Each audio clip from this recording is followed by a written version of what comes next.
이번엔 글로벌 증시의 주요 변수들 통해서 투자 전략 그리고 인사이트 세워보는 시간입니다. 도움 말씀에 우리투자증권 투자컨설팅부 정나연 과장 나와 계십니다. 안녕하십니까? 안녕하세요. 자, 주말 사이 결국 우려했던 최악의 상황이 발생했습니다. 미군의 개입이라는 이 최악의 시나리오가 결국 현실화됐는데 주요 리스크들 하나씩 점검해보면 좋을 것 같거든요. 첫 번째 토픽으로 확인해 볼까요?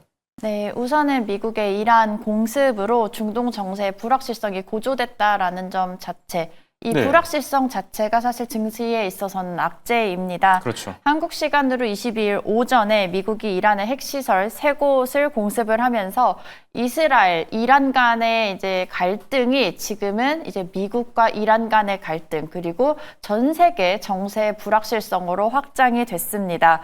이 미국의 군사 개입으로 중동 정세 불확실성이 큰 폭으로 증대되었다라는 평가인데요. 이번 이란 공습은 좀 전례 없는 미국의 이제 개입이라는 점에서 그렇죠. 중동 정세 불확실성이 커졌다라는 의견입니다.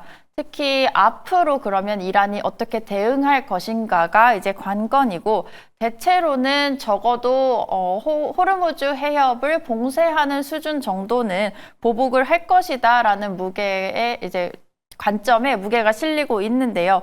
이란의 대응 행보 자체도 불확실하다라는 점 역시도 증시에 있어서는 악재입니다.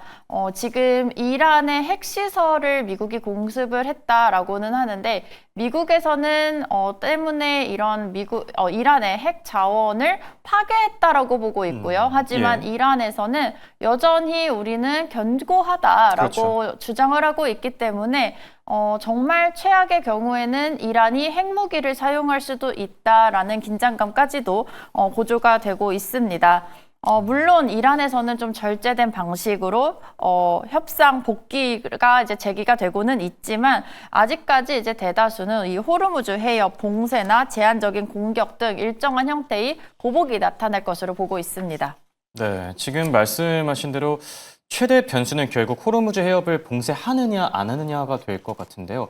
만약에 할 경우 국제유가 상승은 불가피하고, 지금 뭐 트럼프 입장에서는 금리를 내리고 싶은데 국제유가가 오르면 인플레이션이 당연히 반등할 수밖에 없거든요. 이 경제에 미치는 영향도 체크해 봐야 될 것 같은데, 두 번째 토픽으로 확인해 볼까요?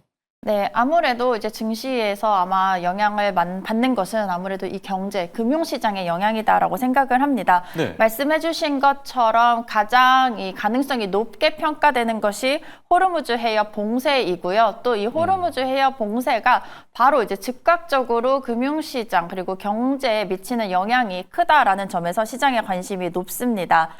실제로 지금 한국 시간 기준으로 이 23일로 넘어오는 자정경에 이란 의회에서 호르무즈 해협 봉쇄를 의결을 했고요. 따라서 이제는 이란의 최고안보위원회의 최종 결정만이 남은 상황입니다. 문제는 이 호르무즈 해협을 통과하는 운송량이 굉장하다라는 것인데요. 미국 에너지정보청에서는 최소한으로 잡았을 때 전 세계 원유 소비량의 약 20%가 이 호르무즈 해협을 건너서 이뤄지고 있다라고 보고 있고요. 또 다른 기관에서는 전 세계 원유의 35% 그리고 액화천연가스 LNG죠. 액화천연가스의 33%가 통과하는 핵심 해상 경로로 보고 있습니다. 따라서 이 해당 해협이 봉쇄가 되고 나면 당장 이 원유 수송에 차질이 생기기 때문에 국제 유가가 상승할 뿐 아니라 이곳을 지나가던 선박들이 항로를 우회하고, 그렇게 되면 또 그 항로에서 또 지연이 발생하기 때문에 해상 운임도 상승할 것으로 예상이 되고 있습니다. 유가 그리고 운임이 상승한다라는 부분은 기업의 입장에서 생산 비용이 상승하는 셈이 되고요. 이렇게 되면 글로벌 인플레이션 리스크가 고조가 되게 되고, 그렇죠. 글로벌 인플레이션이 또 높아진다라는 얘기는 코로나 때 금리가 굉장히 높았다가 전 세계 중앙은행들이 기준금리를 내리는 과정이었습니다. 네. 그런데 다시 인플레이션이 올라가게 된다면 중앙은행들 역시도 기준금리를 최악의 경우에는 다시 올려야 하는 상황이 발생할 수 있고요. 이렇게 되면 세계 경제에 있어서 경기가 둔화되거나 혹은 침체 가능성도 높아지게 됩니다. 그렇죠. 최악의 상황만은 부디 피했으면 좋겠는 마음입니다. 국제유가가 올라가면은 뭐 고스란히 이 소비자들의 몫이 되죠. 휘발유 가격도 오르니까요. 기름값도 걱정되는 부분이기도 하고요. 자, 그리고 마지막 토픽은 한미 무역 협상입니다. 지금 나토 정상회의가 이제 현지 시간 24일 개최되는데 이재명 대통령은 이번에 불참하는 것으로 알려졌거든요. 네. 어떤 변수들이 있겠습니까? 제가 이제 지난 금요일 방송에 나왔을 네. 때 이제 금요일 오전 오후부터 해서 주말 사이에 두 가지 일정이 정해져야 된다라고 말씀을 드린 바 그렇죠. 있습니다. 첫 번째가 이재명 대통령과 트럼프 미국 대통령 간의 정상회담 일정. 네. 이번 주에 나토 회의가 예정이 되어 있기 때문에 이재명 대통령이 여기에 참석을 해서 양국 간에 사실 이제 그 전주였죠. G7 회의에서 이뤄지지 못했던 정상회담이 나토 회의에서라도 재개가 될 것인가 여부가 중요했고요. 또 두 번째는 한국과 미국 통상 장관들 간의 무역 협상이 또 일정이 정해져야 된다. 그래야지만 7월 8일 트럼프 대통령의 상호 관세 유예 기간이 만료되는 시점이죠. 그 전에 한국과 미국 간의 무역 협정 타결이 가능할 것이다라고 생각을 했었는데요. 실제로 22일 날 두 가지에 대한 일정이 모두 나왔습니다. 우선 여한구 산업통상자원부 통상교섭본부장이 미국과 장관급 면담을 갖기 위해 워싱턴 DC로 출국했다라는 보도가 나왔고요. 한편 같은 날 한국의 대통령실에서는 이재명 대통령이 나토 회의에 참석하지 않는다라고 발표를 했습니다. 앞에서도 말씀드렸지만 이 G7에서 한 차례 이미 취소가 된 양국 간의 정상회담이 이번 나토 회의 일정 중에서 이뤄질 가능성조차도 좀 일단락되었다라고 보여지는데요. 물론 양측 중에 어느 쪽에서 이 일정에 대한 이제 반대 의사 아니면 거부 의사를 밝혔는지 어떤 결정을 했는지는 모르는 상황이지만 적어도 이 정상 간의 회담이 이뤄지지 않았다라는 점은 분명히 좀 악재라고 생각을 합니다. 더군다나 지난 금요일 오후에 악재가 하나 더 나왔습니다. 한국과 미국 간의 무역 협상에 있어서 중요한 주제가 하나가 추가가 되었고요. 이것은 한국 입장에서 불리한 재료였는데요. 22일 미국 상무부 산업안보국이 삼성전자, SK하이닉스 그리고 대만의 TSMC를 포함해서 주요 반도체 기업으로 하여금 중국 내 반도체 장비를 수출할 경우에는 기존에 있었던 이제 면제 조치가 있습니다. 이 면제 조치를 취소를 함으로써 반도체 수출, 장비 수출을 금지하는 방안을 통보한 것으로 알려졌는데요.